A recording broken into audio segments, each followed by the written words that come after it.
A gente tá vivendo uma epidemia silenciosa, e a questão é que nesse exato momento não se trata apenas de estar sozinho, e sim pagando para isso. Estamos comprando e usando serviços como as redes sociais que nos mantêm longe um do outro. Mesmo que você saiba tudo o que acontece na vida do seu amigo, a última vez que você viu ele foi há 4 meses atrás. Mas você pode falar que a vida tá extremamente corrida e você não vê seus amigos por falta de tempo, mas pesquisas já mostram que a gente passa até mais de 4 horas por dia apenas mexendo no celular. E entre os jovens esse dado pode chegar a 16 horas por dia na frente de uma tela. E a culpa não é especificamente o tempo que a gente passa em frente ao celular, mas tudo que a gente tá deixando ele aos poucos substituindo a nossa vida. O Facebook te deixava adicionar amigos e a ideia de que um amigo é um amigo de Facebook é algo novo, que muda a própria concepção de amizade para muita gente.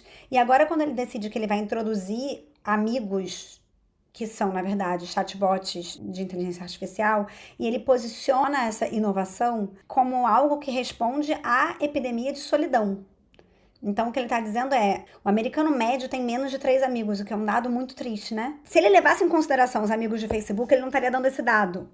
Entende? Porque o americano médio deve ter, sei lá, 300 amigos no Facebook, pelo menos. Então, ele tá usando o dado de 3 amigos ou menos porque ele sabe que o que ele chama de amigo não é amigo de verdade, senão esse não seria um dado confiável para ele próprio. Então, eu acho revelador que o Mark Zuckerberg, que inaugurou o termo, se apropriou do termo amigo para aplicá-lo para uma coisa que não é amizade, revele, ao dizer que o americano médio tem menos de 3 amigos, que na verdade ele nunca acreditou que aquilo fosse amizade de verdade. E ele revela isso ao introduzir uma nova amizade que é menos amizade ainda, que é a amizade com um robô da Meta AI, né, que é a AI dele. Mas o que ele não revela na frase, e que é o modelo de negócio da Meta para o universo AI, é que esses companions, né, esses companheiros de AI, eles fazem uma coisa muito perversa, que é se apropriar comercialmente de algo que não estava tão facilmente disponível para os modelos de treinamento de máquinas até muito recentemente, que são os nossos pensamentos e ideias íntimos. O que a gente joga no Instagram, o que a gente joga no Twitter, o que a gente joga no Facebook é performance, né? É aquilo que a gente quer que o mundo veja sobre nós. A esperança dessa galera é que ao introduzir a figura do companheiro AI, você vai revelar um outro eu para esse companheiro que você jamais revelaria numa plataforma pública, que é o seu eu mais íntimo, porque você vai estar desenvolvendo uma relação que ela é um simulacro de amizade, aonde esse eu mais íntimo ele aflora, né? Esse é um lugar muito rico de extração de dados e de informação com maior poder de persuasão e, portanto, maior uso para publicidade, para supervisão, para o capitalismo de supervisão. Então, é um modelo realmente inovador de extração de dados, que, evidentemente, depois também alimenta cada vez mais formas de treinar essa inteligência artificial mais sofisticadas para que ela possa emular a amizade de maneira mais sofisticada também. Mas uma coisa que todo mundo tem que saber é que quando você fala com um chatbot, absolutamente tudo o que você fala é de propriedade da empresa que está te oferecendo aquele serviço. A maneira como você reage, o tipo de pensamento que você expressa, tá para jogo comercialmente. A Europa agora está com uma lei no Reino Unido que está começando a inaugurar a possibilidade de você opt-out, né? De você poder falar que os seus dados não vão ser usados para treinar modelos. Mas nos Estados Unidos isso não existe. Você não pode. No Brasil também não.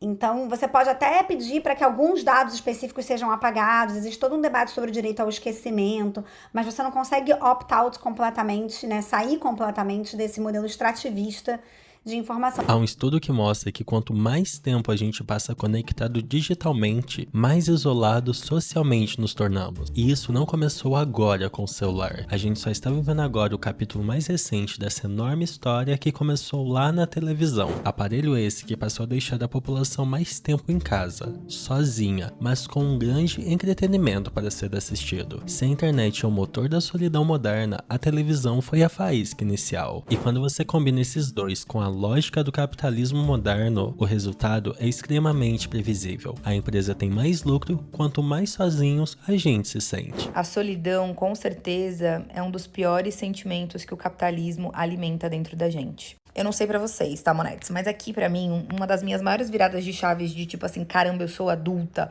foi quando eu comecei a me sentir muito sozinha. E eu não tô falando no sentido de sozinha no meu dia a dia, de executar as funções da vida adulta sozinhas. Eu falo na questão social da parada. Ó, pega a loucura aqui comigo. A nossa geração é a que mais tá sofrendo com os efeitos do capitalismo tardio, entendeu? Tipo assim, o capitalismo acabou com tudo que tinha que acabar e nós estamos tendo que viver nesse constante cenário de crise, certo? Ah, mas o que isso tem a ver com a solidão e a nossa vida social? Eu vou tentar pegar o que tá aqui dentro da minha cabeça, minha viagem, e falar pra vocês. Tipo assim, os nossos salários, né, não estão acompanhando o crescimento do valor das coisas. Então, a nossa perspectiva e a nossa confiança de que a gente vai conseguir ter pelo menos uma casa e um carro, ela acaba sendo muito pequena, porque a gente enxerga que o esforço que a gente vai ter que fazer pra conseguir é muito grande, e aí a gente entra nessa corrida. Que esforço é esse? Mano, sei lá, velho, ter 2 empregos, tem que ter especialização, tem que ter, sei lá, um curso de atualização, tem que ter inglês, tem que ter morado fora do país, tem que ter um monte de coisa. Aí você começa nessa corrida, entendeu? Tipo assim, trabalhando várias horas por dia, muitas horas por dia, pegando transporte público, nananana, e ainda no paralelo tendo que fazer todas essas outras coisas pra ver se sobra um troco no final do mês. Aí, tá? Isso por si só já cansa pra caramba a gente. Quando a gente junta isso, tá, com essa invenção aqui que tá na minha mão, que veio pra acabar com a nossa vida, que é o celular, que a gente fica ali naquele vício, naquele fluxo de dopamina o dia inteiro, chega no final do dia, acabou pra você. Você não tem mais um neurônio funcionando na sua cabeça, tá? E aí, além de você estar extremamente cansado, você tá muito cansado, você também tá sem dinheiro, perfeito? E aí, o que tem que ficar de lado? Uma coisa que é essencial para o ser humano. Por que eu digo que é essencial? Porque nós somos seres que convivem em comunidade, nós estamos inseridos em uma sociedade. Pra gente é importante fazer parte de um ecossistema, fazer parte de um grupo. Essa parte, ela é extremamente negligenciada pela gente, porque tá todo mundo muito cansado. E quando você não tá cansado, você está extremamente sem dinheiro. E aí ainda junta com todo esse discurso de coach, de priorização, de você tem que se priorizar, porque de alguma maneira você se priorizando, você vai ter esse tão sonhado e almejado, sei lá, e esse R$1 milhão aí que eles ficam falando que você vai ter. Aí a gente não convive mais em sociedade.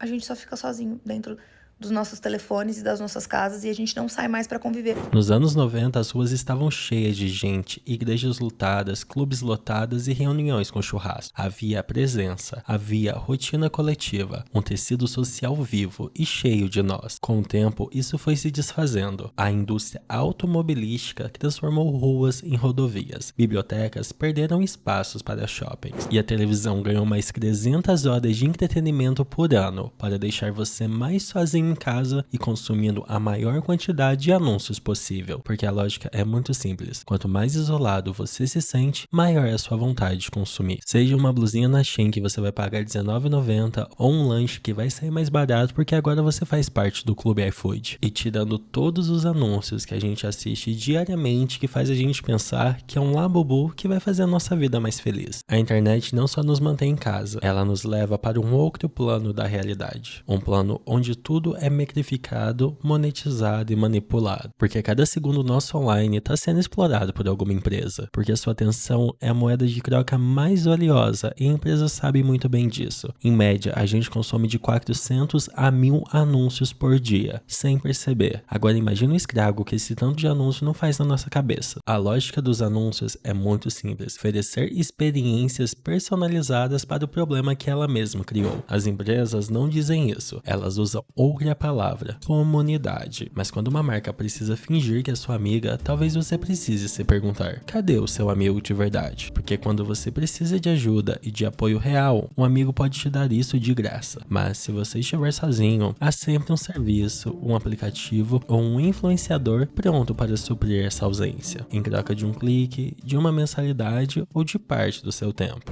Foi uma crítica? Hong Yu fala de por que ele acha que existem os superfãs. Recentemente, o ator deu uma entrevista para a revista Another Magazine e para mim foi uma das entrevistas mais sensatas dadas aí para um ator recentemente. Em um momento, eles questionam ele por que ele acha que as pessoas tornam super fãs de atores e de idols, e que elas vão alimentando fantasias a partir disso.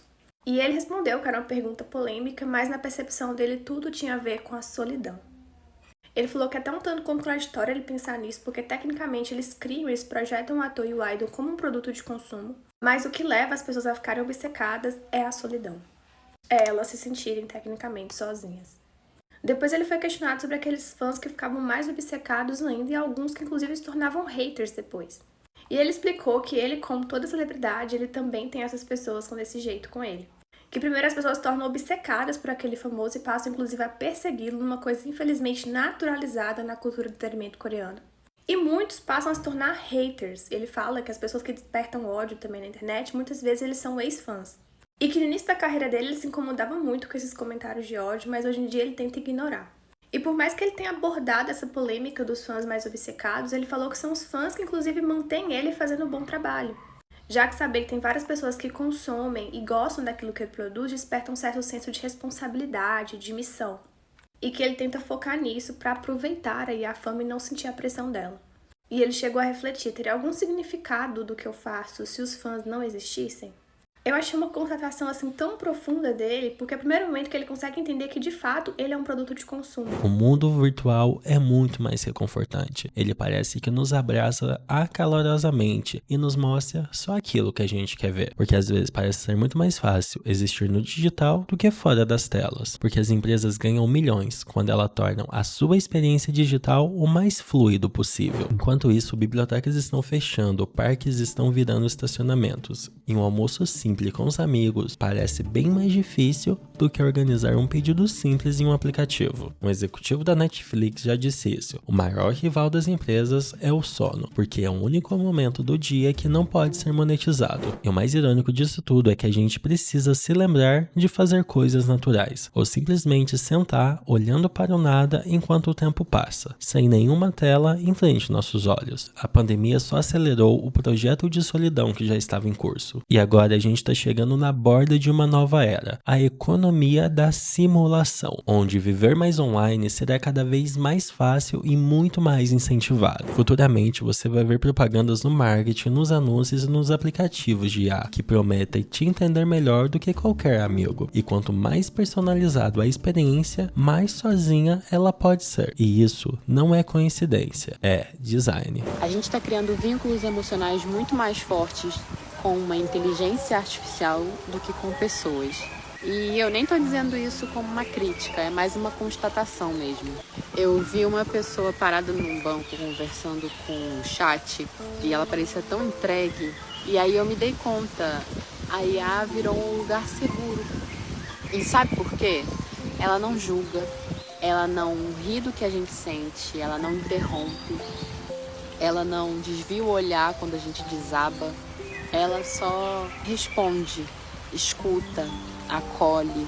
E aí, sem perceber, a gente vai se abrindo mais com essa voz de máquina.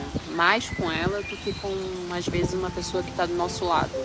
E eu acho que muito disso vem do medo de ser mal interpretado, de parecer bobo, chato ou até burro. O mundo ficou cheio de opinião certeira, de gente para apontar erro, para dizer que isso é besteira, isso é mimimi. E aí o silêncio virou abrigo. E sabe o mais doido? Quanto mais conhecimento uma pessoa tem, mais medo ela tem de falar. Mais travada ela fica. E quem não tem esse medo, fala à vontade. Às vezes até demais. E eu não tô dizendo que isso é bom ou ruim. Só que tem algo estranho acontecendo.